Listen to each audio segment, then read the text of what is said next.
The book of Judges. So remember, after Joshua led the tribes of Israel into the promised land, he called them to be faithful to their covenant with God by obeying the commands of the Torah. And if they do this, they will show all the other nations what God is like. So Judges begins with the death of Joshua and basically tells the story of Israel's total failure. The book's name comes from the type of leaders Israel had in this period. Before they had any kings, the tribes were all governed by these judges. Now, don't think of a courtroom. These were regional political military leaders, more like a tribal chieftain. And you need to be warned, the book of Judges is very disturbing and violent. It tells the tragic tale of Israel's moral corruption, of its bad leadership, and basically how they become no different than the Canaanites. But this sad story is also meant to generate hope for the future, and you can see this in how the book's designed. There's a large introduction that sets the stage for Israel's failure as they don't drive out the remaining Canaanites. Then the large main section of the book has stories about the growing corruption of Israel's judges, and the progression here shows how Israel's leaders go from pretty good to okay to bad to worse. The concluding section is really disturbing and shows the corruption of the people of Israel as a whole. So let's dive in and we can explore each part a bit more. The opening section begins with the tribes of Israel in their territories in the Promised Land. And while Joshua defeated some key Canaanite towns, there was still a lot of land to be taken and lots of Canaanites living in those areas. And so chapter 1 gives a long list of Canaanite groups and towns that Israel just failed to drive out from the land. Now, remember, the whole point of driving out the Canaanites was to avoid their moral corruption and their way of worshiping the gods through child sacrifice. God had called Israel to be a holy people, and that does not happen. Chapter 2 describes how Israel just moved in alongside the Canaanites and adopted all their cultural and religious practices. And it's right here that the story stops. For nearly a whole chapter, the narrator gives us an overview of everything that's about to happen in the body of the book. This part of Israel's history, the narrator says, was a series of cycles moving in a downward spiral. So Israel became like the Canaanites, and so they would sin against God. So God would allow them to be conquered and oppressed by the Canaanites, and eventually the Israelites would see the error of their ways and repent. So God would raise up a deliverer, a judge from among Israel who would defeat the enemy and bring about an era of peace. But eventually Israel would sin again, and it would all start over.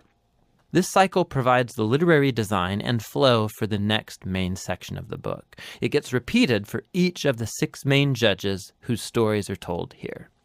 Now, the stories of the first 3 judges, Othniel, Ehud, and Deborah, they are epic adventures. They're also extremely bloody stories. Either the judge themselves or people who help the judge, they defeat their enemies and deliver the people of Israel.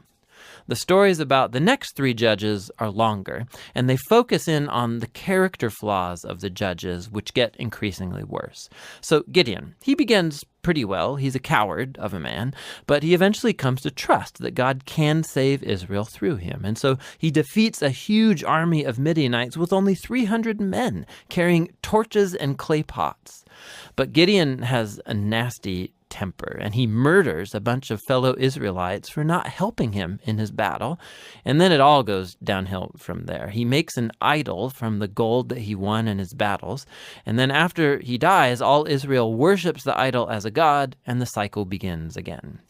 The next main judge is Jephthah, who's something of a mafia thug living up in the hills. And when things get really bad for Israel, the elders come to him begging for his help. And Jephthah was a very effective leader. He won lots of battles against the Ammonites, but he was so unfamiliar with the God of Israel, he treats him like a Canaanite god. He vows to sacrifice his daughter if he wins the battle. This tragic story, it shows just how far Israel has fallen. They no longer know the character of their own God, which leads to murder and to false worship. The last judge, Samson, is by far the worst. His life began full of promise, but he has no regard for the God of Israel. He was promiscuous, violent, and arrogant. He did win brutally strategic victories over the Philistines, but only at the expense of his own integrity, and his life ends in a violent rush of mass murder. Now, a quick note here. You'll notice a repeated theme in the main section of the book, that at key moments, God's Spirit will empower each of these judges to accomplish these great acts of deliverance. Now, the fact that God uses these really screwed up people doesn't mean he endorses all or even any of their decisions. God is committed first and foremost to saving his people, but all he has to work with is these corrupt leaders. And so work with them he does.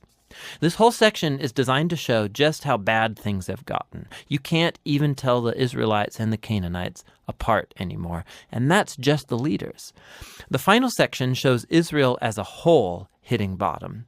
There are two tragic stories here, and they are not for the faint of heart. They're structured by this key line that gets repeated 4 times at the close of the book. In those days, Israel had no king, and everyone did what was right in their own eyes.